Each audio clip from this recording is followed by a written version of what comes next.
Bubbles. We're talking bubbles today because it's time for part 2 of the Yankee stacking strategies.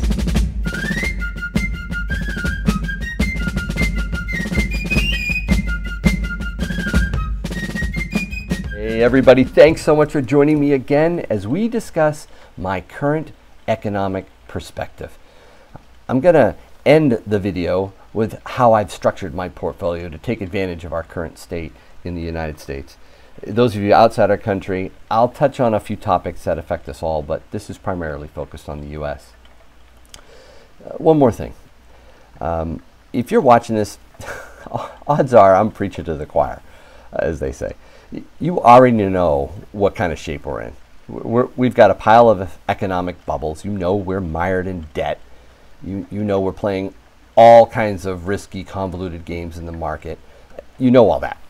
And I'm not an expert financial guy who's going to throw a whole bunch of charts up at you and explain everything in minute detail. That's not my goal. One of my goals, though, is to try to do this all in 5 minutes or less. Or Silver Baggins is going to give me a whole bunch of crap. Didn't QE1 and 2, 3, 4, TARP, ZERP, and all the other machinations by the Fed bring us back from the brink? Didn't they save us from complete economic annihilation? It's been a success, right? No. I believe we've simply kicked the can, not down the road, but up a mountain. Candidate Trump correctly called our economic state a big, fat, ugly bubble. And he was right. And in the next few minutes, I'm going to rattle off a big, fat list of 10 current bubbles that our nation and the world are dealing with. The first one, corporate credit bond bubble. An incredibly tight credit is straining companies to overpay for riskier and riskier obligations. 2, the pension bubble. States are dangerously underfunded and on the verge of default. Number 3, the student loan bubble. Number 4, the car loan bubble. Number 5, the credit card personal debt bubble. I'm going to actually show you. This is low tech. Look at that. Look at the dates. Nothing has changed. It's gotten worse, actually. About 40% of Americans don't have enough to cover a $1,000 emergency in their lives. Look at that, man. All right, number 6, the derivatives bubble. I don't have time to explain it, but this is a walk into insanity, especially when it comes to Deutsche Bank. Number 7, real estate bubble, and especially in Canada, Australia, New Zealand, and China. Number 8, the liquidity bubble, probably the biggest risk to amplify a market drop. Number 9, stock indexing bubble. And this is enabled by high-frequency trading at the speed of light that is ready to flash crash us at any time. And number 10, the stock market bubble. You remember when price and earnings ratio actually mattered? I do. I remember studying that back when I invested in the market. That means next to nothing now compared to decades ago.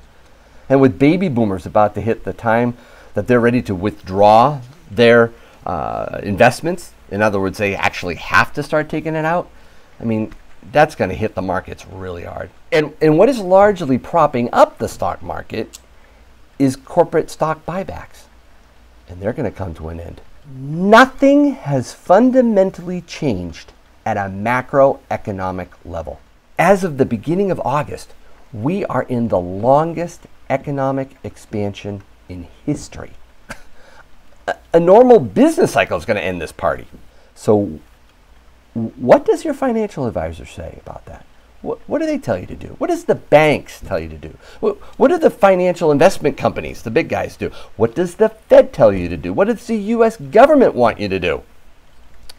Well, let me show you. Nice low-tech piece of paper. There it is, guys. They want you to keep on investing in stocks and bonds and REITs and just stay in the market, man.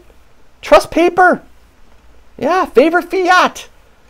You know, I've invested in every single one of these asset classes, from private equity. I've done the international stuff, emerging markets, small, large cap, REITs, and all the bonds. I've invested in this stuff. But this is what they're telling us to do. This, if I can get it on the screen, is the Yankee stacking 5-year focus. This is my strategy for at least 5 years. Now, while you digest this, let me just say the disclaimer. I'm not a financial advisor. The views I express are mine and mine alone. Please do not, just blindly do what I tell you, but do your own research before investing in anything I mention.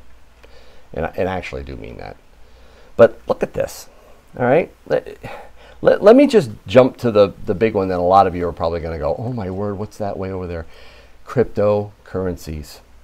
Current crypto is not for me. Okay, I'll just say it right now. And actually, I understand blockchain and hashgraph. I've been a techie for 30 years. I love this stuff. And, at some point, distributed ledger technologies are going to absolutely transform everything. But it's currently a risk I'm just not ready to take. I believe Bitcoin and altcoins are, oh boy, this is really going to get people upset. I think they're more analogous to pets.com than they are to the dawn of the internet. If you want to roll the dice, by all means, have at it. You just might make a huge profit. I'm actually thinking of you, international stacker.